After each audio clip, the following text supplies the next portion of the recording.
Are we rolling? Good. Hello, my name is Dr. Chili Abrams. I am currently located in what was until recently a top-secret Dharma research station, known simply as the Blue Moon. The station's name is significant, however, if you don't understand its meaning, then perhaps once you hear and see the evidence of my theory, you will.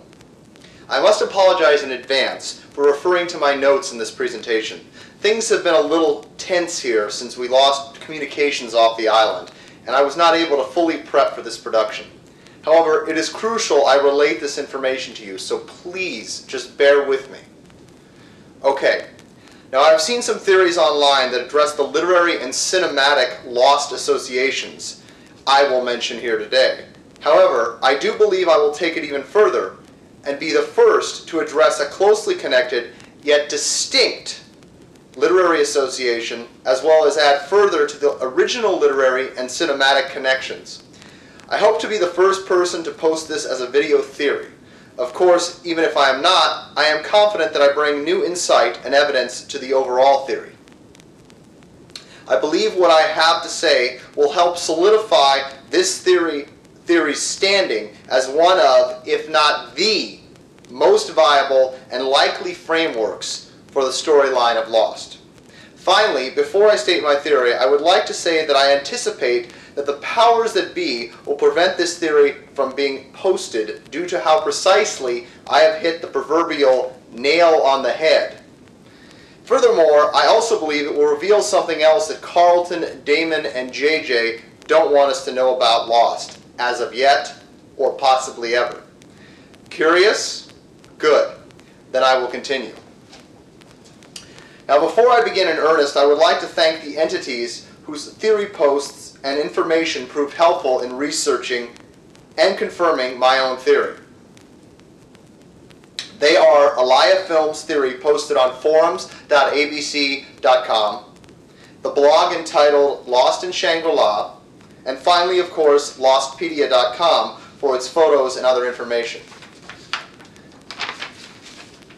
Again, these sites were helpful in my research. However, having already formalized my theory before I viewed these sites, I felt it important that I expand on the theory with some new evidence of my own. And that is what I have done. With that said, my Lost theory is this. The ABC television show Lost is strongly inspired by, but in no way plagiarizing, but rather paying respectful homage to the 1933 James Hilton novel Lost Horizon, as seen here. And the 1937 Frank Capra movie of the same title, also seen here. Lost does this through a new and unique modern reimagining of the classic story. Additionally, there are elements of the novel's literary sequel, the 1996 Shangri-La, The Return to the World of Lost Horizon, as seen here.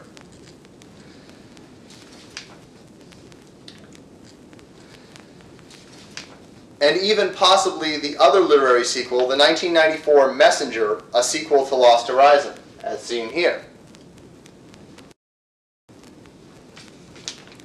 Finally, I believe Lost incorporates elements of other utopian literature, such as Francis Bacon's 1627 New Atlantis, James Harrington's 1656 The Commonwealth of Oceania, and even Isaac Asimov's 1951 Foundation, as well as others.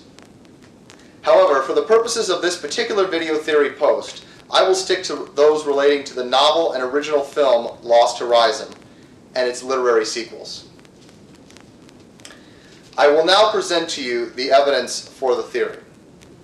First, most obviously, the titles, Lost and Lost Horizon.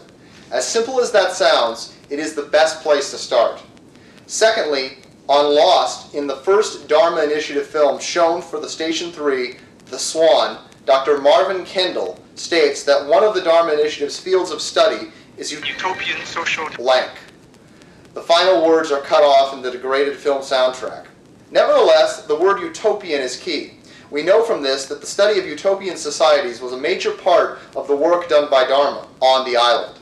And of course, in Lost Horizon, the inhabitants of Shangri-La are living in what they consider to be utopia. Thirdly, with the sequel novel Shangri-La, the storytelling elements of flash forwards and flashbacks are prominently used, which of course is something very familiar to the viewers of Lost. Both worlds also involve fortuitous plane crashes in nearly inaccessible locales that we find later were intentionally caused to bring people to both the island in Lost and Shangri-La in Lost Horizon. In Lost Horizon, the High Lama admits that he had Hugh Conway brought to Shangri-La for the purpose of taking over the job of governing over Shangri-La. In Lost, though never officially stated, it is implied that the survivors of Oceanic Flight 815 were meant to come to the island. For instance, Ben needed a spinal surgeon to operate on his tumor, and one fell from the sky in the form of Dr. Jack Shepard. Also, in Lost and Lost Horizon, the pilots both die. The only difference being on Lost and in the novel Lost Horizon, the survivors are able to talk briefly to the pilot before he dies. However, in the movie Lost Horizon, the pilot dies in the crash. Additionally, in Lost, the pilot of Oceanic Flight 815 was supposed to be Frank Lapidus, who we meet in Season 4, but for an unknown reason he is replaced by Seth Norris.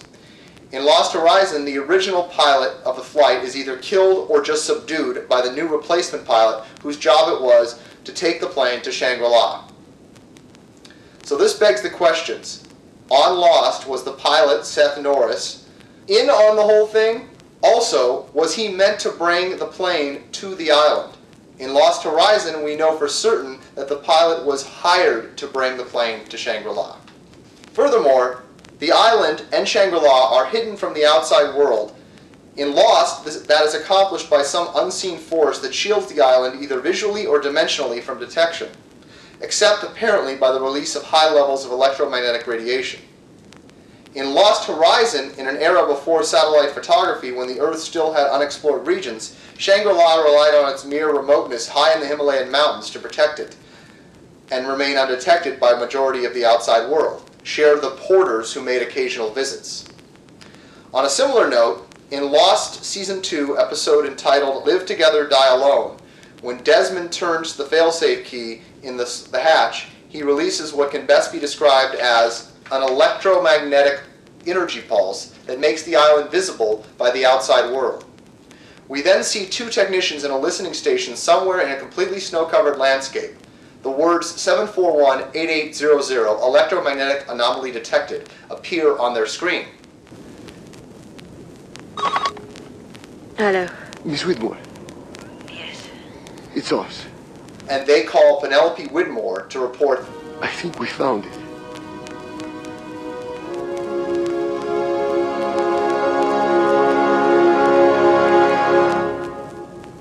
In my mind, the fact that this station is in the middle of a snow-covered area in the world of Lost, and that Shangri-La is hidden in the snow-covered Himalayan mountains in Lost Horizon, is not just a coincidence, and that there is a connection to be made there as well.